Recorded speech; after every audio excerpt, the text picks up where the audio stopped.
Om Shanti. Good morning. मौन की भाषा जो समझे अंदर का सुख वो पाता है। जो अंदर का सुख पाना चाहते हैं वो मौन की भाषा को समझे। मौन क्या है?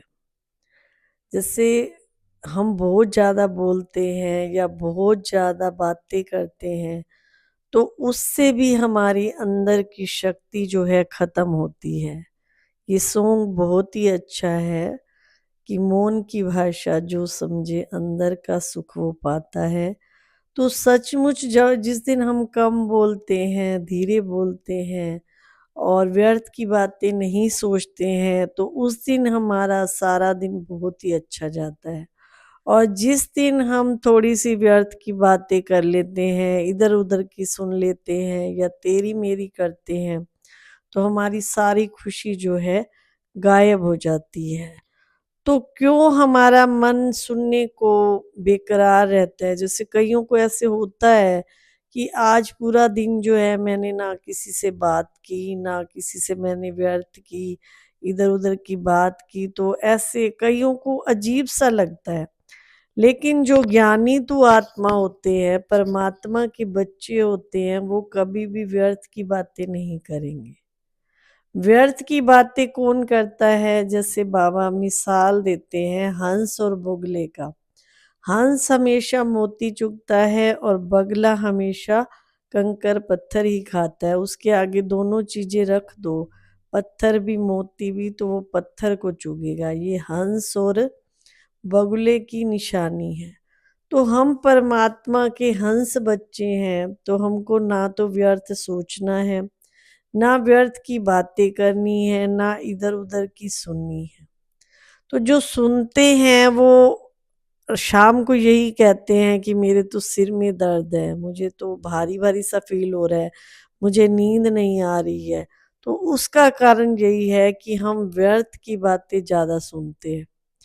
मौन अगर रखना है तो अंदर से मन का मौन भी रखिए, बाहर से भी कम बोले और अंदर हमारा मन भी शांत रहे।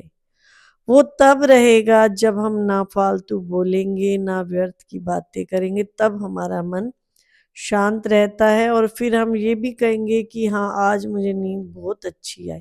क्यों? क्योंकि जब आत्मा पे बोझ हो जाता है, अब घर भी कब चमकता है? जब उसकी अच्छे से सफाई कर देते हैं।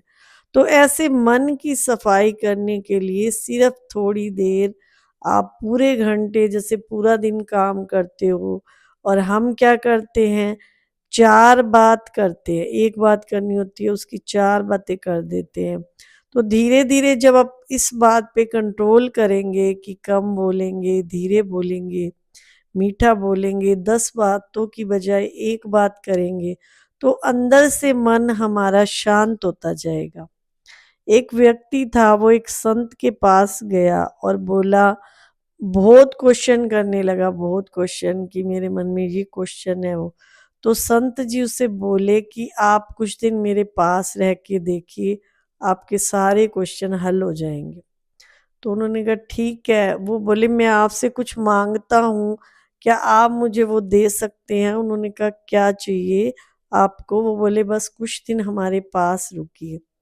जैसे वो व्यक्ति को संसार में तो यही बातें होती हैं इधर की तेरी मेरी, लेकिन जो संत महापुरुष होते हैं या जो बाबा के बच्चे हैं वो हमेशा न्यूट्रल रहते हैं। उनके आगे जब भी आप जाओगे वो भगवान की बातें करेंगे और व्यर्थ का टाइम वेस्ट भी नहीं करते हैं। तो जैसे उनकी संगत में वो रहने लगा तो उसके सारे मन के क्वेश्चन हल हो गए, उसे पता ही नहीं चला कि 15 दिन हमारे कैसे बीत गए।